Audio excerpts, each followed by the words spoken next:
Santé toujours, et on vous emmène ce soir assister à une opération exceptionnelle au CHU de Reims. Le service ORL s'est doté d'un robot à précision microchirurgicale, une aide précieuse pour les soignants, comme lors de cette reconstruction de la langue d'un patient. Reportage de Francesco De Pacchi et Ophélie Béraud. Les gestes sont millimétrés, s'apparentent presque à de la haute couture. Ce robot d'une précision microchirurgicale est unique en son genre en France et bien qu'imposant, permet d'effectuer des opérations complexes dans des conditions optimales.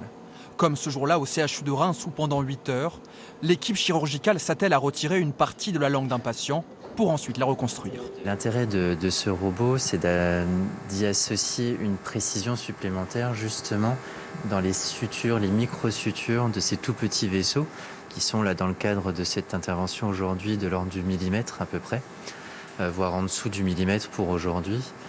Ces sutures-là, elles sont relativement fines et toute la réussite de la chirurgie dépend de ces deux sutures de l'artère qui amènent le sang au lambeau.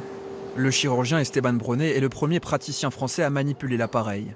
Il en est convaincu, cette technologie va permettre de faciliter la convalescence du patient.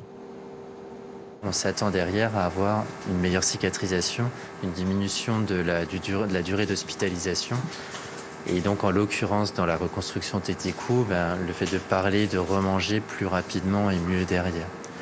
Particularité avec ce robot, il est piloté à distance du patient par le chirurgien. Ce sont donc les infirmières, elles aussi formées, qui doivent veiller à son bon fonctionnement. On est les garants du bloc, du robot. Et s'il arrive quelque chose, il faut qu'on sache réagir plus vite que le docteur, vu que lui est un peu plus loin que nous. Utilisé aujourd'hui seulement sur des pathologies ORL, l'appareil pourrait bientôt connaître un usage diversifié.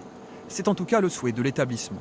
D'autres spécialités sont vouées à utiliser le robot, la chirurgie orthopédique, plastique et reconstructrice, mais également d'autres spécialités qui sont amenées à se développer, la neurochirurgie, l'ophtalmologie ou encore la chirurgie pédiatrique ou vasculaire. Loué en mars dernier par l'établissement, le robot devrait lui coûter environ 200 000 € à l'issue de sa première année d'exploitation, avant peut-être son acquisition définitive dans les prochaines années.